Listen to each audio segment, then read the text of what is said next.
नमस्कार, मैं हूं आपके साथ सोनिया चौहान। हिमाचल प्रदेश के खबरों में आप सभी का स्वागत है। रुक करते हैं खबरों की ओर।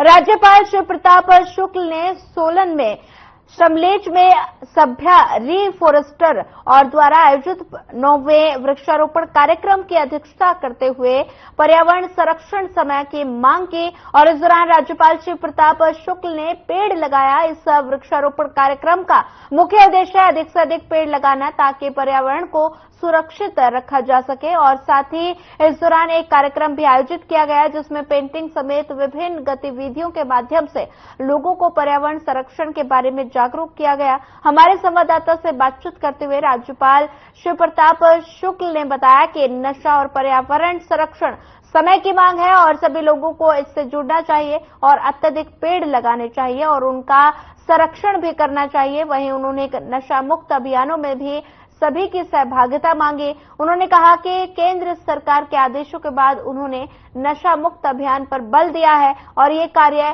पुलिस का नहीं, इनमें सभी को जागरूक होना चाहिए ताकि नशेड़ियों पर लगाम लगाई जा सके।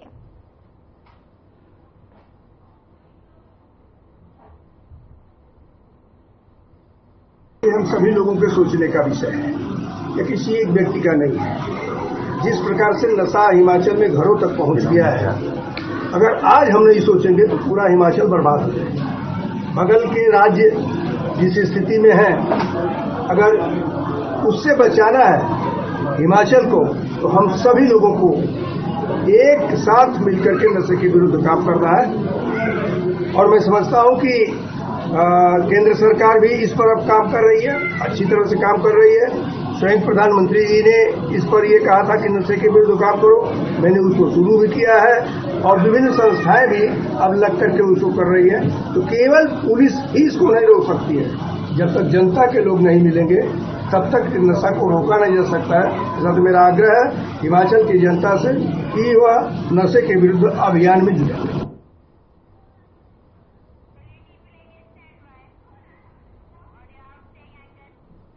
मुख्यमंत्री सुखविंदर सिंह सुक्खू ने देहरा विधानसभा क्षेत्र में धार, बटेहड़, मसरूर और धंगड़, बिलासपुर, सकरी, लोअर सुरहेत और सुरहेत दयाल धगाज में कांग्रेस पार्टी के प्रत्याशी और अपनी धर्मपत्नी कमलेश ठाकुर के पक्ष में प्रचार किया और नुक्कड़ सभाओं में हिस्सा लिया। वहीं बीजेपी पर हमला बोलते हुए मुख्यमंत्री ने कहा कि नेता प्रतिपक्ष जयराम ठाकुर और अन्य बीजेपी नेताओं को झूठ बोलने की लत लग गई है। जयराम ठाकुर ने दिन में सपने देख रहे हैं लेकिन बीजेपी झूठ बोलकर सत्ता में नहीं आने वाली। साथ ही उन्होंने कहा कि पहले जयराम ठाकुर 4 जून को हिमाचल प्रदेश में बीजेपी की सरकार बनाने का दावा कर रहे थे और साथ ही उनकी ये बात झूठी साबित हुई और अब बीजेपी की सरकार बनने की नई तारीख देकर जनता के बीच अपना मजाक बनवा रहे हैं।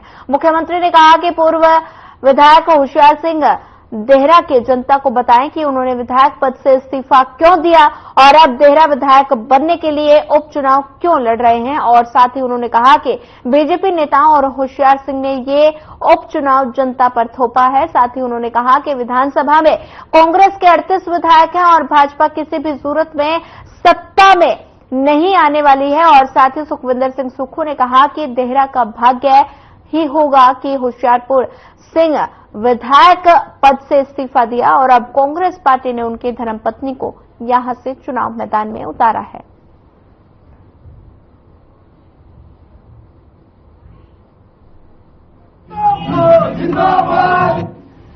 जिस भी पार्टी की सरकार बनेगी उस पार्टी से आपका विधायक काम करवाए।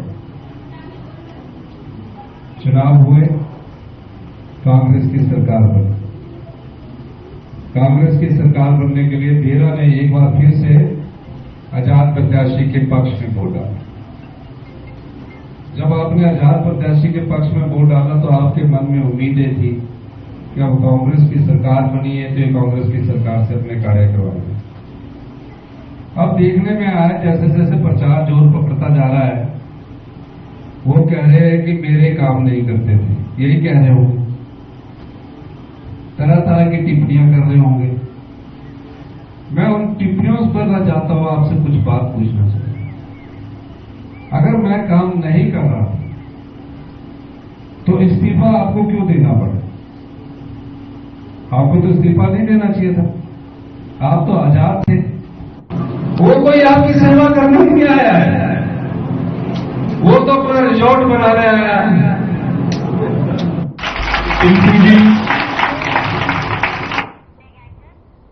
बालूगंज वेलफेयर सोसाइटी शिमला की तरफ से दंगल मेले का आयोजन किया गया। इस अवसर पर लोक निर्माण मंत्री विक्रमादित्य सिंह ने बतौर मुख्य अतिथि शिरकत की और उन्होंने कहा कि मेला हमारी संस्कृति की पहचान है। दंगल की शुरुआत बालूगंज में वर्ष 1969 से लगातार हो रही है।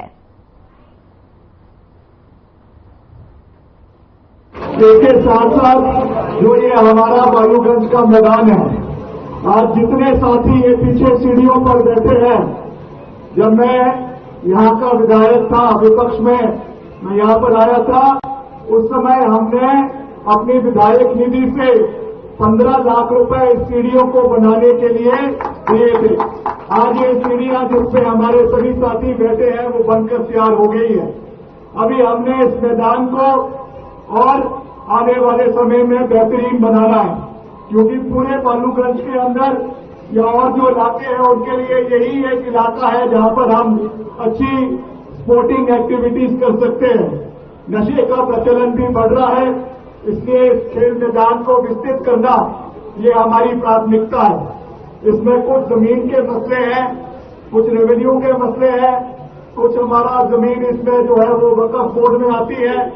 उनके साथी भी यहां बैठे हैं, मैंने इनसे भी बात करी है कि इसको जल्द से जल्द क्लियर किया जाए।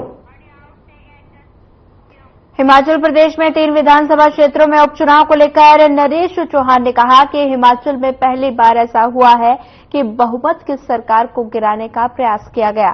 साथ ही उन्होंने कहा कि इस तरह के धनबल की राजनीति को हिमाचल की जनता स्वीकार नहीं करती है।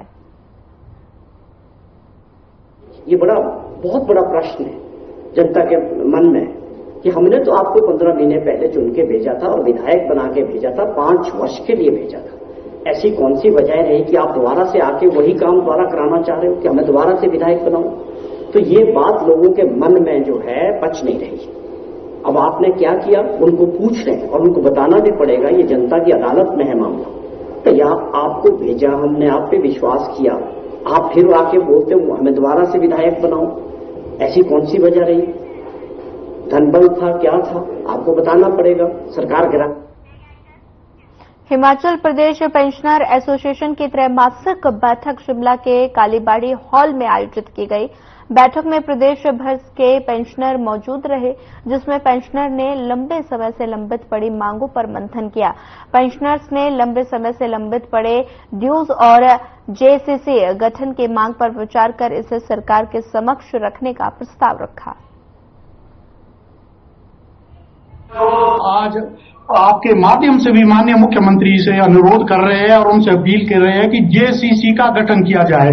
और जेसीसी ही एक ऐसा प्लेटफॉर्म है जिसमें सारे पेंशनर के जो मुद्दे हैं टेबल पे बैठ के बात होती है। एक तरफ हमारे पेंशनर के प्रतिनिधि होते हैं और दूसरी तरफ सरकार होती है, चीफ सेक्रेटरी के साथ ही होती है, उसी में हम ये बात कर सकते हैं। इसीलिए तो हम बोले जल्दी से जल्दी सरकार से हमारा अनुरोध है कि जेसीसी का गठन किया जाए। हम ट्रेड यूनियन से जुड़े हुए हैं और पूरे प्रदेश के पूरे सारे पेंशनर है, उसके हम वो सोचेंगे कोर्ट तो बात की बात है, उससे पहले हमारी सरकार अगर हमारी ये बात नहीं मानती, पूरे प्रदेश में हमने जैसे पहले भी किया था, हम धरना प्रदर्शन कर सकते हैं और सरकार के से बात करेंगे।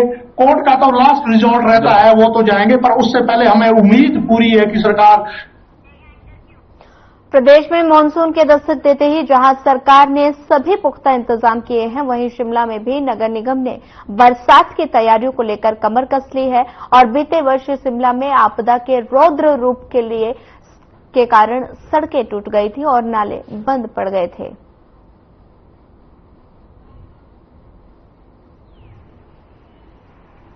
नगर निगम ने भी पूरी तरह से तैयारी कर रखी है। नए जो हैं वो मैनुअल पावर जो है वो हमने टेंडर लगाया था और नाले नालियों की सफाई के लिए 3 महीने के लिए हमने मैन पावर बढ़ाई है। 50 लोग हमने लिए हैं और वो लोग हर वार्ड में जो है नाले और नालियों।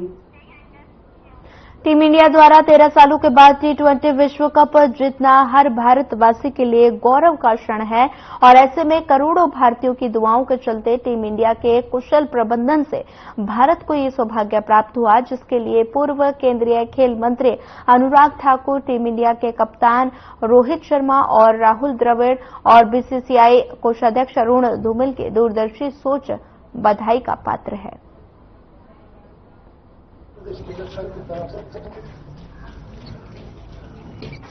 पिछला कल बहुत ऐतिहासिक था, जहां पर भारत की टीम ने लगभग 13 वर्षों के बाद 2011 के बाद भारत को विश्व विजेता बनाया। कप्तान श्री रोहित शर्मा जी के नेतृत्व में और कोच श्री राहुल द्रविड़ जी के नेतृत्व में भारतीय टीम ने यह इतिहास रचा है। मैं आपको यहां पर बताना चाहूंगा कि पिछले 3 मार्च को भाई अनुराग सिंह ठाकुर जी, हमारे लोकप्रिय सांसद, उनके प्रयासों से संभव हो पाया था कि जिला बिलासपुर में रोहित और राहुल द्रविड़ यहां पर बिलासपुर की लोगों के साथ रूबरू हुए थे। मुझे लगता है कहीं ना कहीं महर्षि व्यास जी का एक उनको आशीर्वाद भी मिला उस दिन और उनकी मेहनत भी रंग लाई। मैं यहां पर आपको बताना और भी उचित समझूंगा कि 2011 में जब वर्ल्ड कप भारत जीता था महेंद्र धोनी के नेतृत्व में, तो हमारे सांसद, यहां से सांसद भाई श्री अनुराग सिंह ठाकुर जी वहां फिलहाल इस बुलेटिन में इतना है। ज्यादा खबरों के लिए बने रहिए हमारे साथ। नमस्कार।